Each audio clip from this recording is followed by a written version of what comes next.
Islamabad high court तोशाखानातू case में बुशरा बीबी की दरख्वास्त जमानत मंजूर। अदालत का बुशरा बीबी को जमानत पर रिहा करने का हुक्म। जस्टिस मियां गुल हसन औरंगजेब ने अहकाम जारी किए। अदालत की 10-10 लाख रुपए की जमानती मचल के जमा करवाने की हिदायत। आपको बताएं कि इस्लामाबाद हाईकोर्ट तोशाखानातू केस में बुशरा बीबी की दरख्वास्त जमानत मंजूर। अदालत का बुशरा बीबी को जमानत पर रिहा करने का हुक्म। जस्टिस मियां गुल हसन औरंगजेब ने अहकाम जारी किए। अदालत की 10-10 लाख रुपए के जमानती मचल के भी जमा करवाने की हिदायत। आपको बताएं कि इस्लामाबाद हाई कोर्ट ने तोशाखानातू केस में बुशरा बीबी की दरख्वास्त जमानत मंजूर कर ली।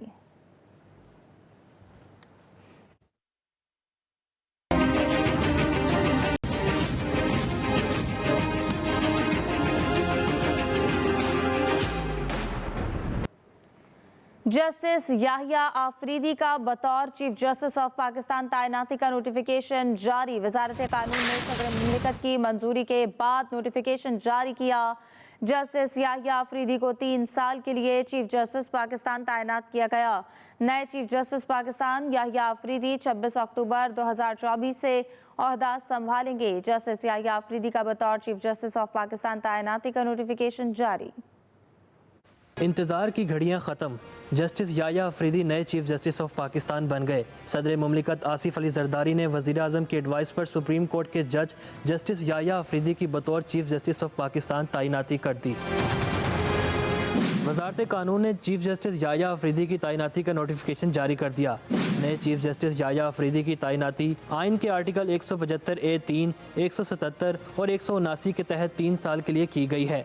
सदर मुमलिकत 26 अक्टूबर को नए चीफ जस्टिस से ओहदे का हल्फ लेंगे। गुज़िश्ता रोज़ पार्लिमान की खुसूसी कमेटी ने जस्टिस याहिया अफरीदी को अगला चीफ जस्टिस ऑफ पाकिस्तान तैनात करने की सिफारिश की थी। चीफ जस्टिस की तकर्री के हवाले से खुसूसी पार्लिमानी कमेटी का दूसरी बार होने वाला इजलास 1.5 घंटे तक जारी रहा। तहरीक इंसाफ और सुन्नी इत्तेहाद काउंसिल के अरकान ने कमेटी इजलास का बॉयकॉट किया। नए चीफ जस्टिस ऑफ पाकिस्तान की तैनाती के लिए रजिस्ट्रार सुप्रीम कोर्ट ने 3 नाम पार्लिमानी कमेटी को भेजे थे, जिनमें most senior justice Mansoor Ali Shah हैं और उनके बाद जस्टिस मुनीब अख्तर और जस्टिस याहिया अफरीदी के नाम शामिल थे। इसी के साथ मुश्तमिल मुख्तसर रिपोर्ट भिजवाई गई, जिसमें जजेस का मुख्तसर प्रोफाइल दर्ज था। उसी पार्लिमानी कमेटी ने 2/3 अक्सरियत से याहिया अफरीदी को अगला चीफ जस्टिस ऑफ पाकिस्तान तैनात करने की मंजूरी दी और वज़ीर आज़म को याहिया अफरीदी का नाम मंजूरी के लिए अरसाल कर दिया। Waqas Ahmed, express news, Islamabad. Chief justice Qazi Faez Isa और नामजद चीफ जस्टिस याहिया आफरीदी की मुलाकात राय के मुताबिक चीफ जस्टिस काजी फाइज ईसा और जस्टिस याहिया आफरीदी की मुलाकात चीफ जस्टिस चैम्बर में हुई। जहां से बाबासी हमारे साथ हैं, उनसे इस बारे में मज़ीद जान लेते हैं। जहां से बताइएगा, आने वाले और जाने वालों में क्या मुलाकात हुई हैं? देखिए, ज़राए के मुताबिक एक मुख्तसर मुलाकात चीफ जस्टिस काजी फाइज ईसा और नामजद चीफ जस्टिस याहिया अफरीदी के दरमियान हुई और इस मुलाकात में चीफ जस्टिस ऑफ पाकिस्तान काजी फाइज ईसा ने नामजद चीफ जस्टिस याहिया अफरीदी को आगे चीफ जस्टिस ऑफ पाकिस्तान बनने के ऊपर मुबारकबाद दी और जस्टिस याहिया अफरीदी ने इस मुबारकबाद को कबूल किया है। 25 अक्टूबर जुमा का रोज़ चीफ जस्टिस काजी फाइज ईसा रिटायर हो रहे हैं, जबकि फिर 26 अक्टूबर हफ्ते के रोज़ जस्टिस याहिया अफरीदी जो हैं वो चीफ जस्टिस ऑफ पाकिस्तान के तौर के ऊपर सदर मुमलिकत से हल्फ लेंगे। जी ठीक है, जहां से बाबासी, बहुत शुक्रिया इस बारे में अपडेट करने के लिए आपका। जस्टिस याहिया अफरीदी की बतौर चीफ जस्टिस तकर्री को पाकिस्तान के मुख्तलिफ बार कौंसल्स ने खुश आइन करार दे दिया। सिंध, लाहौर, खैबर पख्तूनख्वा, बहावलपुर और इस्लामाबाद बार कौंसिल ने जस्टिस याहिया अफरीदी की तकर्री का खैर मकदम किया है। कौंसिल ने जस्टिस याहिया अफरीदी को मुबारकबाद दी और भरपूर ताउन का यकीन दिलाया। चीफ जस्टिस की तैनाती के फैसले को खिराज तहसीन पेश करते हैं KP बार की जानिब से ये मौक़िफ़ सामने आया। जस्टिस याहिया अफरीदी की बतौर चीफ जस्टिस तकर्री को पाकिस्तान के मुख्तलिफ बार कौंसिल्स ने खुश आइन करार दे दिया। सिंध, लाहौर, खैबर पख्तूनख्वा, बहावलपुर और इस्लामाबाद बार कौंसिल्स ने जस्टिस याहिया अफरीदी की तकर्री का खैर मकदम किया। चीफ जस्टिस काजी फाइज ईसा आज भी चैम्बर वर्क पर। जस्टिस मंसूर अली शाह कमरा अदालत नंबर 1 में केसेस सुनेंगे। ज़राए के मुताबिक चीफ जस्टिस काजी फाइज ईसा कल से केसेस सुनेंगे। 25 अक्टूबर को रिटायर हो जाएंगे। आपको बताएं कि चीफ जस्टिस काजी फाइज ईसा आज भी चैम्बर वर्क पर। जस्टिस मंसूर अली शाह कमरा अदालत नंबर 1 में केसेस सुनेंगे।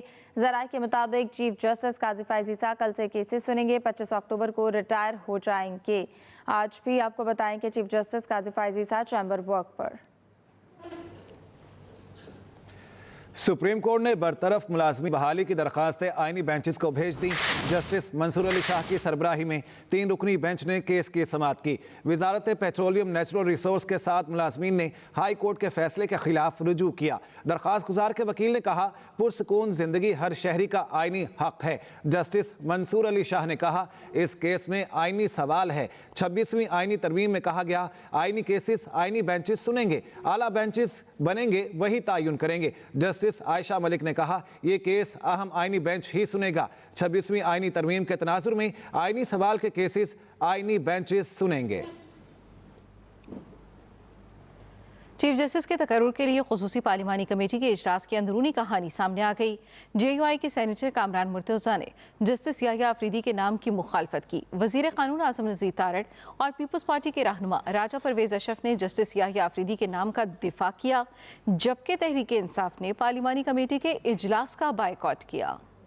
चीफ जस्टिस के तकर्रुर के लिए खुसूसी पार्लिमानी कमेटी के इजलास की अंदरूनी कहानी सामने आ गई। कमेटी इजलास में JUI के सेनेटर कामरान मुर्तज़ा ने जस्टिस याह्या अफरीदी के नाम की मुखालफत की। सेनेटर कामरान मुर्तज़ा ने कहा, मुझे चीफ जस्टिस याह्या अफरीदी के चीफ जस्टिस बनने या उनके काम पर कोई एतराज़ नहीं। चाहता हूँ सुप्रीम कोर्ट का सीनियर मोस्ट जज चीफ जस्टिस बने। वजीर कानून आज़म नज़ीर तारड़ और पीपल्स पार्टी के रहनुमा राजा परवेज अशरफ ने जस्टिस याह्या अफरीदी के नाम का दिफा किया। जो रिक्वायरमेंट है आइन की 2/3 अक्सरियत से जस्टिस याह्या अफरीदी साहब की नॉमिनेशन भेजी है वज़ीर आज़म साहब को। मेजोरिटी ने ये फैसला किया है और मैं समझता हूँ कि हमेशा अच्छे की तवक्को रखनी चाहिए कि अल्लाह ताला इस पाकिस्तान के लिए बेहतरी करे। सर, मंसूर अली शाह साहब और बाकियों पे क्या इख्तिलाफ हुआ है सर? तहरीक इंसाफ ने पार्लिमानी कमेटी के इजलास का बायकॉट किया। चेयरमैन PTI बैरिस्टर गोहर ने आईनी तरमीम के तरीक़ेकार पर सख्त तनकीद की। जिस तरीके से ये तरामीम पास की गई है वो अनकॉन्स्टिट्यूशनल है, लिहाजा उसकी अनकॉन्स्टिट्यूशनल तरामीम के नतीजे में बनी हुई कमेटी की प्रोसीडिंग में हम पार्टिसिपेट नहीं करेंगे। बैरिस्टर गोहर ने कहा, तहरीक इंसाफ ने असूली तौर पर आईनी तरमीम मुस्तरद कर दी है। अली अमीन गंदापुर के खिलाफ गैर कानूनी असलहा और शराब बरामदगी केस के वारंट गिरफ्तारी बरकरार। अदालत के SSP ऑपरेशन इस्लामाबाद को अली अमीन गंदापुर के वारंट गिरफ्तारी पर अमल दरामद कराने का हुक्म। अदालत ने वज़ीर आला खैबर पख्तूनख्वा अली अमीन गंदापुर के जामिन को तलब कर ली है।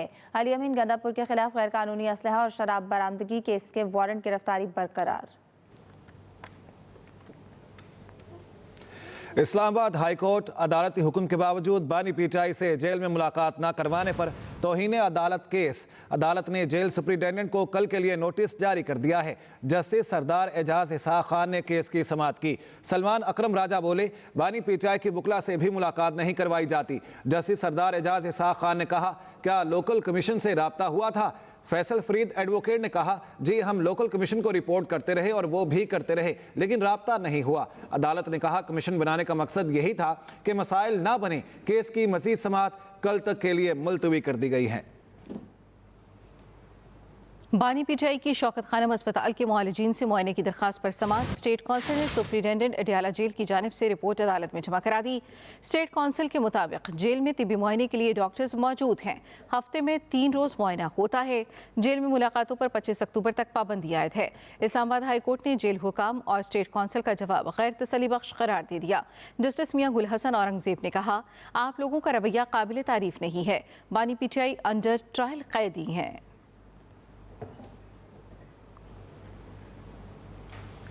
सेनेट में पार्टी सरबराह ने जबरदस्ती प्रेस कॉन्फ्रेंस कराई। अख्तर महंगल के साथ प्रेस कॉन्फ्रेंस करने वाले कासिम रोंझो का वीडियो पैगाम। कहा, प्रेस कॉन्फ्रेंस मन घड़त और झूठ पर मबनी थी। प्रेस कॉन्फ्रेंस में जो कहा उसकी तरदीद करता हूं। सब कुछ लिखकर मेरे सामने रखा गया। जबरदस्ती अल्फाज अदा किए।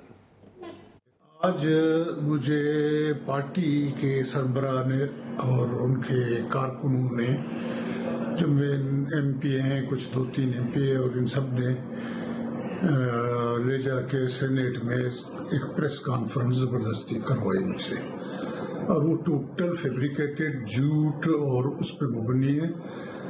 और ये जबरदस्ती के अल्फाज थे जो आगे लिखे हुए थे कि भाई मुझे घर से उठाया गया या क्या किया, और ये सारे मच्छर ये सब कुछ उन्होंने लिख के आगे मुझे रखे हुए थे, वो मैं पढ़ रहा था। तो ये एक टोटल झूठ और फैब्रिकेटेड है।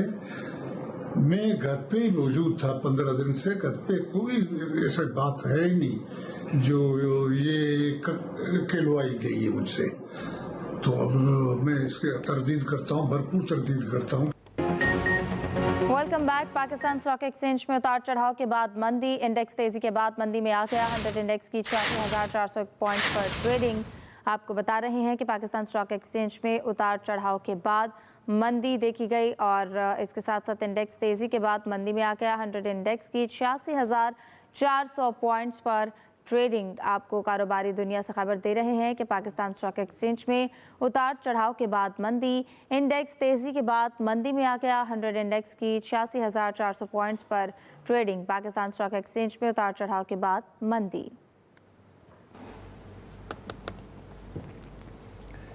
वज़ीर आला पंजाब मरियम नवाज की पंजाब इंस्टीट्यूट ऑफ कार्डियोलॉजी आमद। मरियम नवाज का शोबा इमरजेंसी का दौरा और मरीजों की खैरियत भी दरियाफ्त की। सूबाई वज़ीर सेहत ख्वाजा सलमान रफ़ीक, चीफ सेक्रेटरी पंजाब भी उनके साथ हैं। मरियम नवाज का आवाम के लिए परेशानी का सबब बनने वाले और बदउनवान अनासिर के खिलाफ हतमी कार्रवाई का हुक्म। वज़ीर पंजाब ने कहा, अवाम को माफियाज के रहमो करम पर नहीं छोड़ सकते। मरियम नवाज की PIC में इंतजामी बेहतरी के लिए जंगी बुनियादों पर इकदामात की हिदायत। वज़ीर पंजाब की PIC में मरीजों का रश कम करने के लिए PIC 2 की जल्द तकमील की हिदायत। PIC 2 में इंतजामी सरबराह की फौरी तैनाती का हुक्म। वज़ीर पंजाब मरियम नवाज की पंजाब इंस्टीट्यूट ऑफ कार्डियोलॉजी आमद। Welcome back. CPEC मंसूबे का हीरा गवादर पोर्ट और फ्री इकोनॉमिक जोन पूरी तरह चमक नहीं पाया। 10 साल गुजरने के बाद भी गवादर बंदरगाह को नेशनल बिजली ग्रिड से मुंसलिक नहीं किया जा सका, ना ही फ्री इकोनॉमिक जोन के लिए अराजी हवाले की जा सकी। 10 साल गुजरने के बाद भी न गवादर बंदरगाह को नेशनल बिजली ग्रिड से मुंसलिक किया जा सका, ना ही फ्री इकोनॉमिक जोन के लिए अराजी हवाले की जा सकी। एक्सप्रेस ट्रिब्यून और रोजनामा एक्सप्रेस की रिपोर्ट के मुताबिक IMF मुआहिदा शराइत भी CPEC के हुकूमती वादों से मुतसादिम है। इत्तेहादी हुकूमत ने IMF से वायदा किया कि 2035 तक खुसूसी इक्तसादी जोन और बरामदी प्रोसेसिंग जोन्स को दी गई मराद खत्म कर देगी। CPEC सेक्रेटेरिएट के अक्टूबर में जायजे के मुताबिक IMF प्रोग्राम के लिए पाकिस्तान की तरफ से कराए गए चंद वादे भी CPEC के तहत किए गए वायदों से मुतजाद हैं।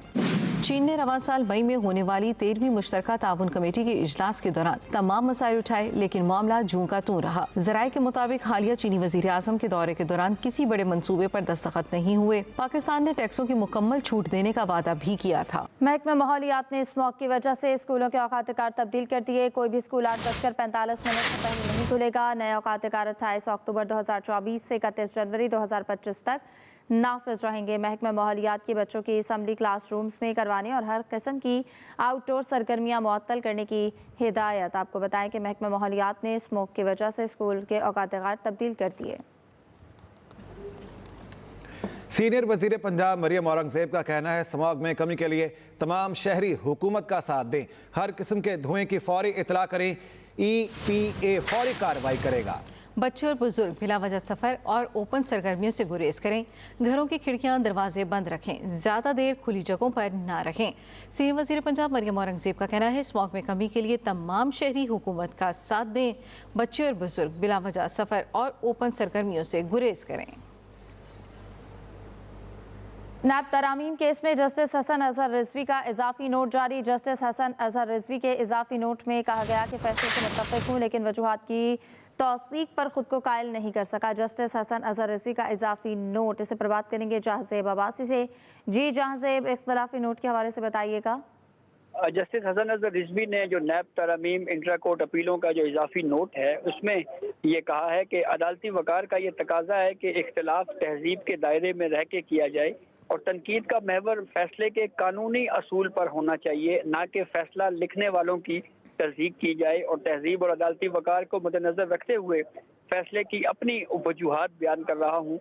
जस्टिस हसन अजहर रिजवी ने अपने इस इजाफी नोट में प्रैक्टिस एंड प्रोसीजर कानून के तहत नैब तरामीम इंट्रा कोर्ट अपीलों पर जो समाअत हुई और उसके ऊपर जो फैसला हुआ उससे इत्तेफाक किया है और ये भी कहा है कि इंट्रा कोर्ट अपील सुनने वाले बेंच को मुकदमे के हकायक को मुतासिर नहीं करना चाहिए। जी बहुत शुक्रिया, आपने हमें आगाह किया जहांज़ेब अब्बासी। इस न्यूज़ बुलेटिन से अब तक के लिए इतना ही। आप देखते रहिए एक्सप्रेस न्यूज़।